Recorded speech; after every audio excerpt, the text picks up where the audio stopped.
College of Environment and Design's Spring Lecture Series. What a beautiful spring day Pachamama has given us. We have a nice lecture.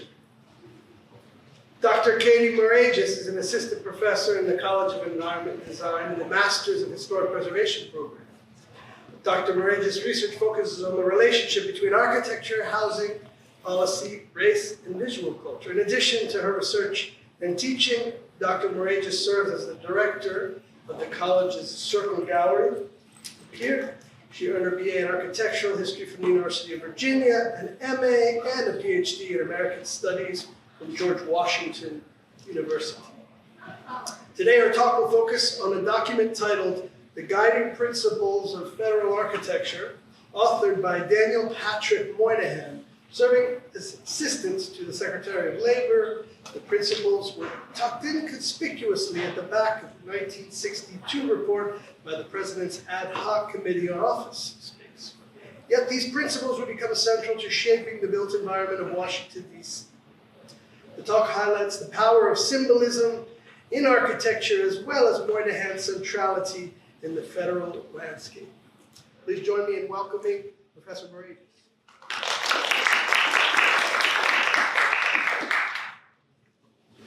Thank you. Good evening. Thank you, Stephen, for the introduction, to everyone here in the audience, by choice or obligation of the Grad First Seminar. I appreciate you being here. Today I'm going to give a presentation about federal architecture, its power and symbolism, and the influence that Daniel Patrick Moynihan had on shaping that architecture. This is only a piece of a much larger project in which I'm exploring Moynihan's outsized and significant influence on the greater built environment of Washington, D.C., and by correlation, the whole nation. Moynihan's involvement is a complex and intertwined story of historic preservation, urban planning, and modernist architecture. Yet, in comparison to the importance of his influence, the influence itself has somewhat unremarkable origins and can be traced to two documents that Moynihan authored anonymously that were added to the back of a rather mundane report examining the need for more federal office space in the early 1960s. So although the origins of this story are in the early 1960s and the Kennedy administration, we're going to fast forward to 2020 and the Trump administration. So without further ado, I present to you the guiding principles, Daniel Patrick Moynihan's influence on federal architecture. In early February 2020, the publication Architectural Record obtained a draft copy of an executive order with the working title, Make Federal Building Beautiful Again. The mandate was an attempt by the Trump administration to ensure that, quote, the classical architectural style shall be the preferred and default style of future federal design projects. The media closely covered Trump's attempt to shape federal architecture. Forbes magazine described the draft executive order as, quote, a power grab of a greater physical scale, one aimed at capturing our built environment, and went on to allege that this attempt reflected, quote, a fascist blueprint, the forceful deployment of repurposed and contorted historical symbols. While the draft tried to align itself with the democratic symbolism of classical styles used in the earliest federal buildings of Washington, D.C., critics instead decried it as an exploitation of a style that had long been aligned with freedom and democracy. The Forbes article went on to state, to be clear, the problem with the draft executive order doesn't lie within neoclassical architecture itself, but in its deployment for a higher political purpose under the direction of the president. The authoritarian danger lies within its call to create a presidential committee for the rebeautification of federal architecture, with members appointed by the president himself. The irony was not lost on architectural and political scholars and critics. The Trump administration was attempting to mandate that there be one style of architecture used for federal buildings, and the classical style was chosen not just for its beauty, but because it represented democracy and democratic ideals. Nothing represents freedom like issuing a mandate that dictates the type of architecture the government is allowed to build. Later that year, in December 2020, the draft became Executive Order 13967, more popularly known as Promoting Beautiful Federal Civic Architecture. The executive order opens by stating its purpose. Quote, societies have long recognized the importance of beautiful public architecture. Ancient Greek and Roman public buildings were designed to be sturdy and useful, and also to beautify public spaces and inspire civic pride.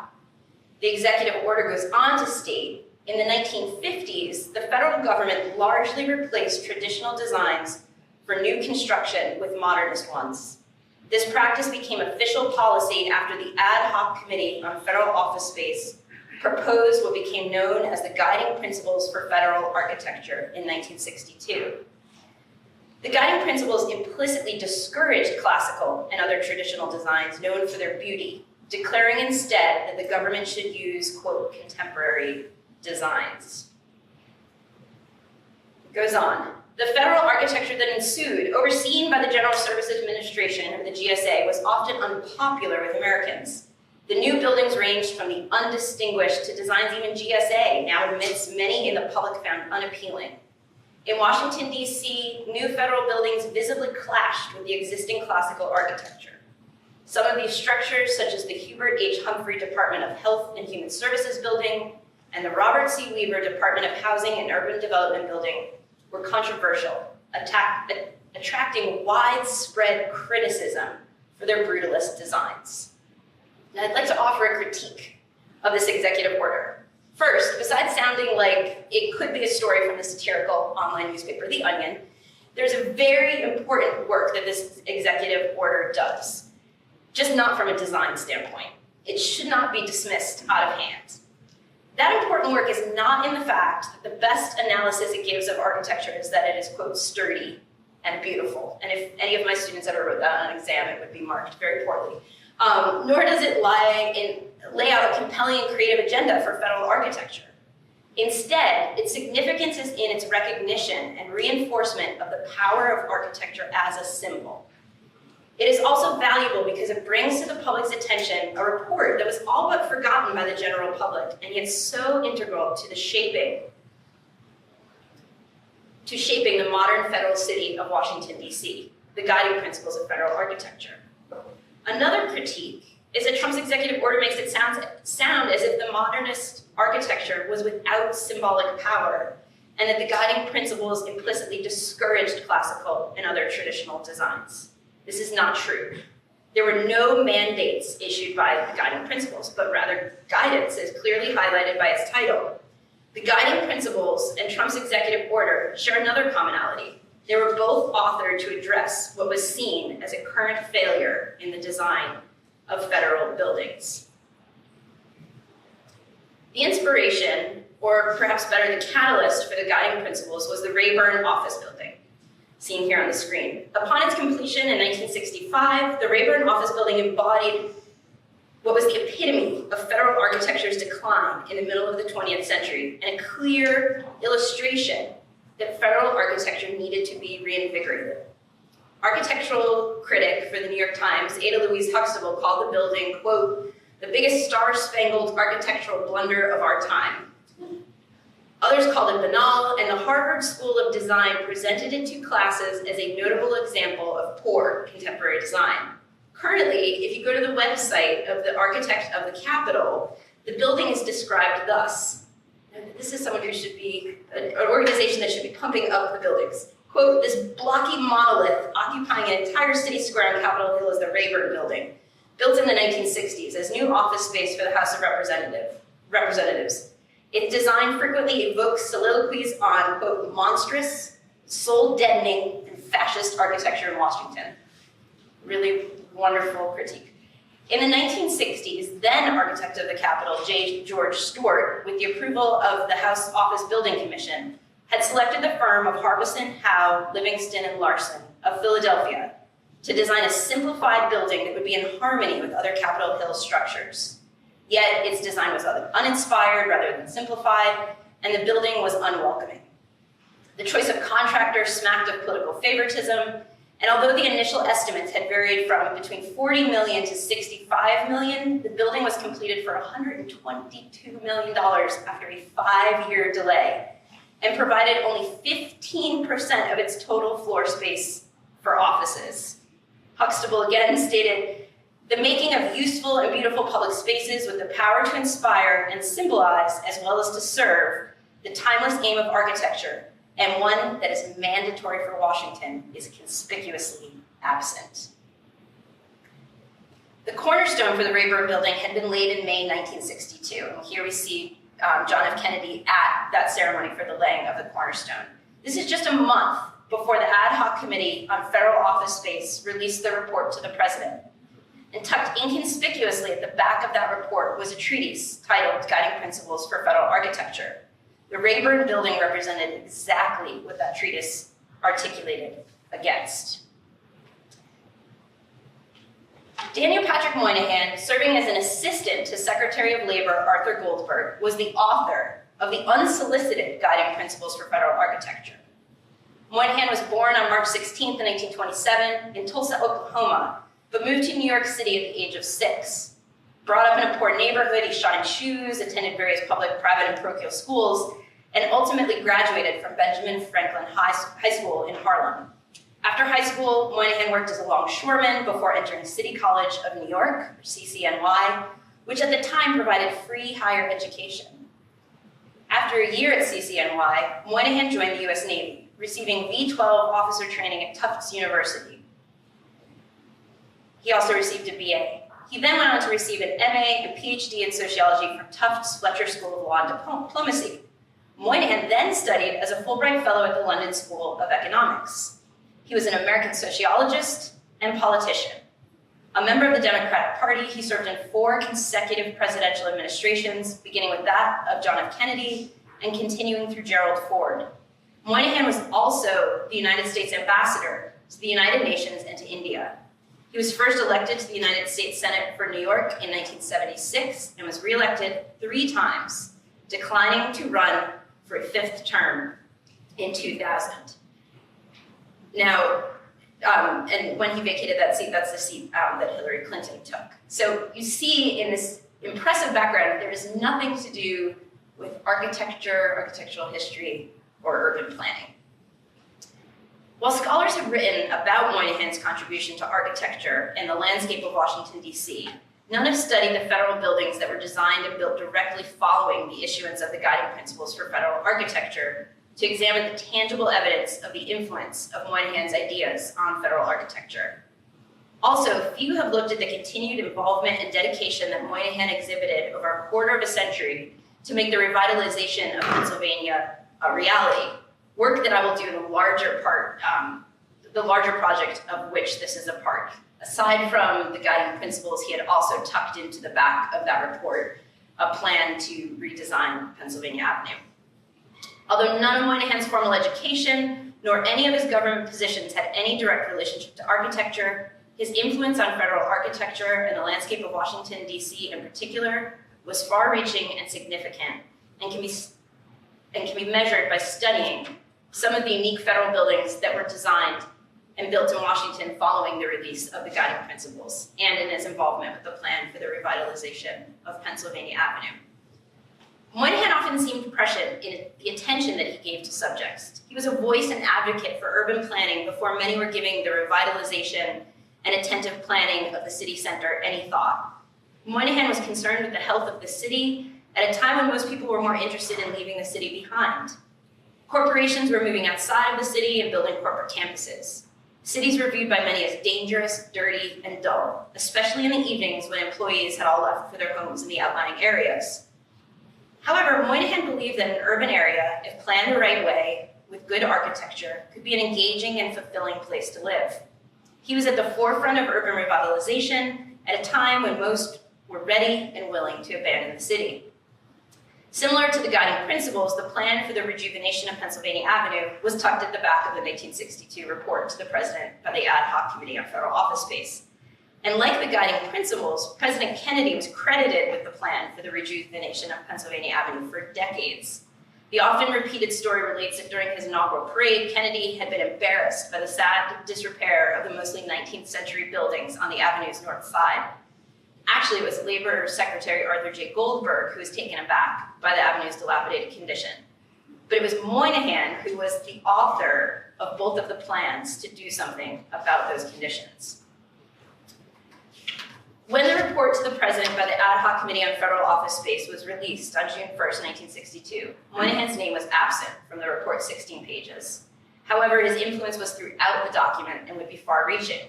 With an unassuming title and practical purpose, this report document was poised to change the landscape of Washington in the face of federal architecture for decades to come. During an August 4th, 1961 cabinet meeting, President Kennedy directed that a survey be conducted of the government's immediate and long-term office space needs. While the survey was to encompass the entire country, the focus was to be on the Washington area. For the purposes of completing the survey, an ad hoc committee was established that consisted of the Secretaries of Commerce and Labor, the Director of the Bureau of the Budget, the Administrator of General Services, and the Special Assistant to the President for Cabinet and Departmental Relations. The findings of the committee were not extraordinary. The survey determined that within Washington, the federal government suffered from an acute shortage of office space. The problem was compounded by the fact that while government personnel had steadily increased since World War II, construction had remained stagnant. As a result, government departments were scattered in temporary and obsolete buildings, often paying high rents for space that was less than optimal. The committee recommended a 10-year plan for the building of a minimum of 12 new federal buildings. So again, the most important impactful elements of this report, the work of Moynihan, are tucked at the back on pages 13 through 16. As a young aide to Goldberg, Moynihan took the opportunity to turn work that some would have treated as a routine and potentially tedious assignment into an opportunity to create the guiding principles for federal architecture and a plan for reviving Pennsylvania Avenue. The report included the most advanced principles of modern design, called for the use of the best modern architecture for all major new construction, and advocated for the improvement of federal architecture standards. Moynihan wrote, quote, "The belief that good design is optional, or in some way separate from the question of the provision of office space itself, does not bear scrutiny." He went on to state that the design of the new building should be economical and efficient and should always provide visual testimony to the dignity, enterprise, vigor, and stability of the American government. Thomas Jefferson had shared a similar philosophy, and Moynihan would often quote the third president's idea that, quote, "Design, activity, and political thought are indivisible." Paradoxically, it was modern architecture that allowed the federal government to return to the historical ideas that were promulgated by Thomas Jefferson and create federal architecture that was once again symbolic. Moynihan biographer Godfrey Hodgson wrote, "There is a tone to the short paper that had not been heard in Washington for many years, a tone of pride in the achievements and the task of the American federal government. The guiding principles encourages the government once again to create architecture that would inspire the nation and symbolize the government." Moynihan's writing persuaded the federal government to begin considering that innovative modern design was feasible and favorable for government buildings. The immediate attention to the guiding principles received can be credited to the support from the executive level. Upon reviewing the ad hoc committee's report, President Kennedy declared that the report provided a long-needed perspective on the federal office space problems and potential available solutions. He issued the following statement as part of a 3-paragraph memorandum. "I am requesting each department and agency head to give immediate study to the report and take appropriate action. Future planning for the acquisition and use of office space is to be guided by the findings and recommendations of this report." While Kennedy's endorsement of the plan was beneficial, his support did not ensure easy success for the building program. Appropriations for new buildings still needed to make their way through the Congress, a body whose members were not known for their acceptance of modern design. While Kennedy was a proponent of the arts and architecture, his time in office was short. His successors were often less concerned with the state of public art and architecture. The guiding principles would require Moynihan's continued attention to remain in the government's consciousness. The architectural community took immediate notice, though, of the guiding principles and viewed the document with interest, as previous administrations had exhibited a definite indifference to aesthetics. The Architectural Forum lamented that the, quote, "great names of American architecture have been strangers to Washington's federal buildings. Richardson, Sullivan, Wright, Iliel and Eros Saarinen, Mies, Gropius, none of these have been given a chance to enhance the city." The article expressed hope that these modern practitioners would be called upon to wrangle the control of federal design away from the, quote, "beaux-arts antiquarians." The AIA Journal believed that the guiding principles were of such importance to the architectural community that they reprinted them in full 2 months after their release. The author stated, "It is heartening indeed to see such a clarion call for architectural excellence come from a high government source." Again, New York Times critic Huxtable weighed in and remarked that the provisions would have substantial and far-reaching effects on official building in the nation's capital and throughout the country. She declared that the guiding principles marked the assumption of responsible government leadership in architectural design. Huxtable predicted, quote, "In terms of the amount and kind of building that will be affected, this is the administration's most sizable and significant aesthetic venture." Moynihan was well aware that the volume of government buildings would surge as attempts were made to ameliorate the deficit of available office space, and that having the guiding principles in place before such a large-scale building campaign got underway was integral. The U.S. General Services Administration had been established in 1949 to merge the government's immense building operations. A building moratorium during the Great Depression era, followed by an unprecedented expansion of the federal government. An increase in the federal budget following World War II meant that the GSA was faced with the government's overwhelming building needs. Between 1960 and 1976, the GSA undertook 700 building projects of all sizes in cities and towns across the United States. While there had been a few instances of modern design and GSA projects undertaken in the 1950s and early 1960s, GSA began a wide application of modern design after the release of the guiding principles. The first point of the guiding principles stated, quote, "Design should incorporate the finest in contemporary architectural thought." And the second point declared, quote, "The architectural profession should dictate the trend of government buildings." So again, while it was accused of kind of mandating that we will have brutalist, we will have modernist architecture, it did nothing of the sort. It was saying that whatever was the best at the time is what the government building should be. GSA responded by embracing contemporary designs and seeking nationally and internationally recognized architects. Now, the impact of the report to the president by the Ad Hoc Committee on Federal Office Space, really wish it had a snappier title, was not seen instantly.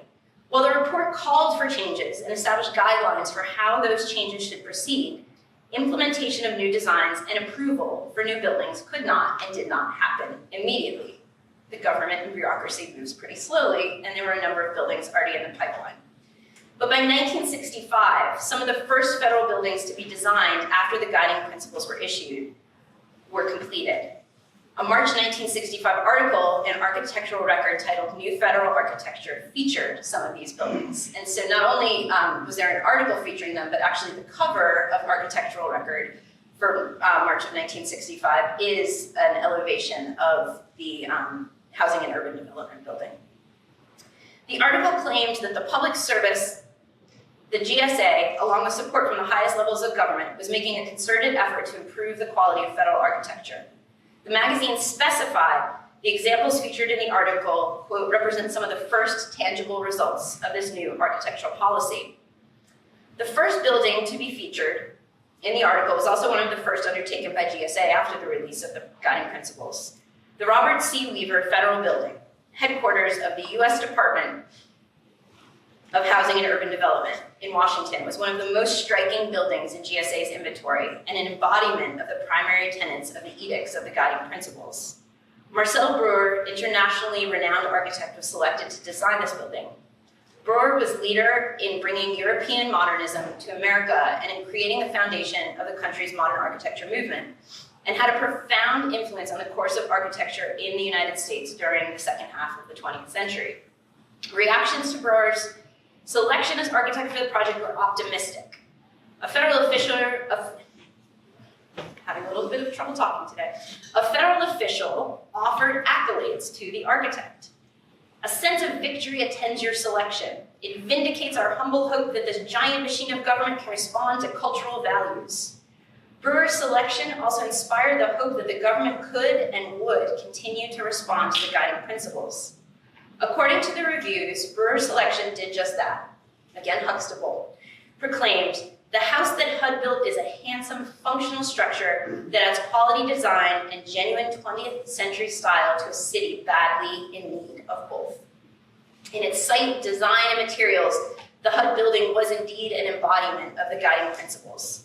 Constructed from 1965 to 1968, the building, located at 451 7th Street Southwest, also embodied the values promulgated by HUD itself.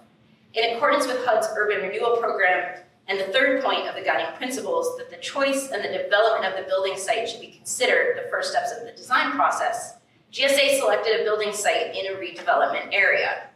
While the HUD building bolstered GSA's search for architectural excellence, it also symbolically demonstrated federal government's commitment to urban redevelopment.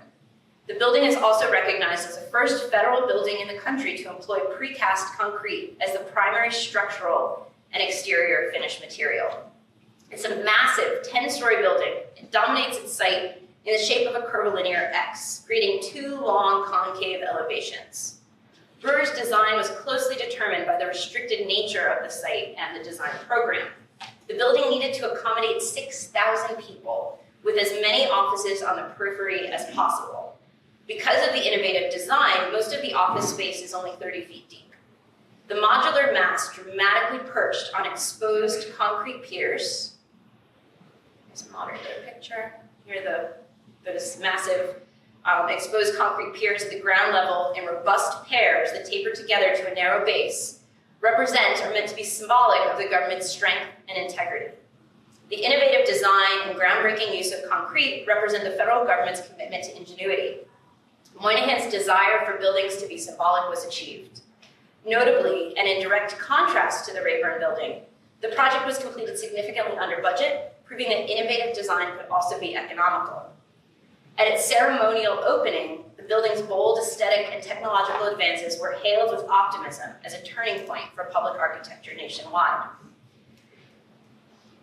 These principles promoted federal government architecture that would reflect the dignity, enterprise, vigor, and stability of the American national government and embody the finest contemporary American architectural thought. They also symbolize the values of a newly created cabinet-level department committed to addressing the urban decline caused by the wave of post-World War II suburbanization.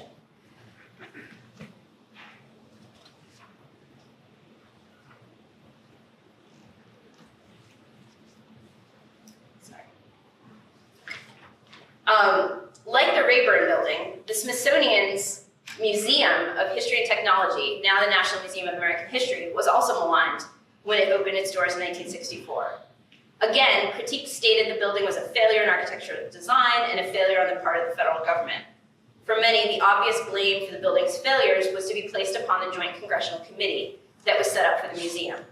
The committee was authorized to advise the regents of the Smithsonian on the design and construction of the building and stepped into areas of art and design that were beyond their scope of expertise. It was this government interference with architecture that the guiding principles specifically hoped to end. Referred to as, quote, the latest of the Capitol's stillborn monuments on the Mall, the building was another example of an era of federal architecture that was neither symbolic nor inspiring. A later Smithsonian building, though, would heed the guiding principles and would offer an answer to what could be done to elevate federal design on the Mall. Famed architect Gordon Bunshaft designed the Hirshhorn Museum for the GSA. A longtime partner at Skidmore, Owings & Merrill, and designer of other acclaimed buildings such as the Beinecke Rare Book Library at Yale University and the skyscraper 1 Chase Manhattan Plaza, Bunshaft was selected for the commission after an act of Congress established the new museum in 1966 for the newly donated extensive modern art holdings of Joseph H. Hirshhorn. In accordance with the guiding principles call for attention to site, Bunshaft symmetrically related his design to the three major buildings on the northern edge of the mall, whose positions were in turn influenced by the 1901 Macmillan Plan. The museum was conceived by Bunshaft as a large piece of functional sculpture, served as a foil to the neoclassical structures that adjoined on the mall. The innovative, hollow-centered cylinder functions primarily as a gallery for paintings, and curved galleries create an expanded space for visitors to view the works of art. While striking in comparisons to the buildings that surround it, the Hirshhorn is a successful example of symbolic modern architecture of the type for which the guiding principles called. The call that there would be no, quote, official style is what allowed for a building of such striking form and bold design to be built under the GSA and offer an antithesis to the Museum of History and Technology, as well as the Rayburn building. The implementation of the guiding principles required continued vigilance. And in order for them to remain in the consciousness of the government, the principals required an advocate. Regardless of the position that he held, or whether or not he was even in Washington, Moynihan remained a vigilant overseer and patron of the principals. He was in continual correspondence with those administrators who had more daily oversight of the implementation and direct application of the guiding principles. In a May 1969 letter, Harold Yako, special assistant to the Commissioner for Public Building Service, wrote to Moynihan, quote, "Over here, the signs of deterioration are turning into decay. The things we have fought for on behalf of excellence in architecture are being trampled without batting an eye. One of our great achievements, the first route towards excellence, was in the selection of architects for the projects." After describing an example of an architect pulled from a job by Washington politicians, Yako writes, "Not only is this political at its worst, but so damned unprofessional, and it hits at the heart of our whole effort toward excellence." In reference to the time since the guiding principles for federal architecture were written, Yako continued, "There are other things which are shaping up to bring down 6 years of sweat, blood, and stubbornness. The influence of the guiding principles was not automatic, and their enforcement and influence required the continued work and toil by Moynihan, politicians, government officials, and professionals in the field of architecture."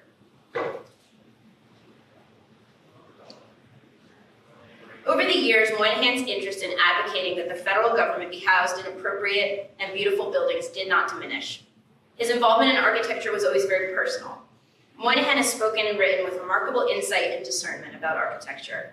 In a paper given at a meeting of the American Institute of Architects in 1969, and later republished under the title, quote, "Architecture at a Time of Trouble," Moynihan spelled out why he thought great public buildings were not an extravagance, but an essential element in a democratic society. There had been, he said, a steady deterioration in the quality of public buildings and spaces, which amounted to, quote, "a decline in the symbols of public unity and common purpose." The point he emphasized in this speech and in all the work he did related to architecture was, good or bad architecture is not an option. It is a fundamental sign of the competence of government, as will be found. Men who build bad buildings are bad governors. A people that persist in electing such men are opting for bad government. Moynihan's achievements and involvements in and out of government were numerous. He was an able politician, a gifted scholar, an independent thinker, a talented writer, and an eloquent and witty speaker. In a letter to Moynihan, David Childs wrote, "Regardless of all your success in other fields, it's very clear that architecture is certainly not the least of your talents." Moynihan's success in the field of architecture can be attributed to his ability to work with architects as well as politicians, and to his deep personal commitment and interest. Few politicians are credited, and rightly so, with having good architectural taste. Whether or not Moynihan had good taste, he had the dedication to see that the best attempts were made to bring the best architecture and planning had to offer to Washington. Throughout his wide-ranging career, his interest in cities and architecture was a constant theme. Early on, he became absorbed with the idea of using political power to get things built, and to make sure that what did get built was of the highest quality that it could be. For a man who brought modernist architecture to the government, he was just as concerned with historic buildings. When he was aware of a building that faced destruction, he took action and did what he could. In fact, he was a champion for trying to save Pennsylvania Station in New York City in the 60s. A study of some of the buildings that were directly influenced by the guiding principles, an examination of buildings preserved thanks to Moynihan, or a walk down Pennsylvania Avenue that owes its modern appearance to Moynihan's relentless pursuit of a plan over a quarter of a century, only just begins to create an understanding of the breadth and depth of Moynihan's involvement and influence. Undoubtedly, Washington is the city that benefited the most from Moynihan's interest in architecture, preservation, and planning, and is the landscape that bears the largest mark of Moynihan's work, attention, and passion. If you look at this map, there's a brutalist society of Washington, D.C. They recently published this map. Everything in red is a brutalist building. So you can see, given the the square miles that this map represents, there's quite a lot of brutalist architecture. Moynihan was an anomaly in the Senate due to his pervasive and persistent interest in architecture and urban planning. Many mourned his resignation from the Senate in 2000, believing that architecture and the built environment at large had lost its strongest ally in Congress. His attention to the built environment was not simply a diversion or something that surfaced to gain him political clout or favor to win elections. In fact, in some ways, this interest had the opposite effect. From the time he authored the guiding principles of federal architecture to the time of his retirement, Moynihan made an indelible mark on the public and federal landscape. From the 1960s until 2000, he skillfully used his government positions and the network he formed to promote his ideology.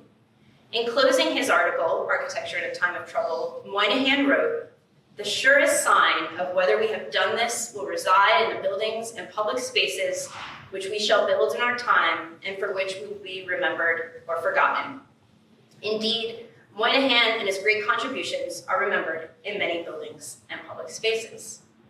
Now, as I work on this project further, I hope to examine the shifting symbolism of federal architecture. Not that just architecture is symbolic and important, but that those symbols can change over time.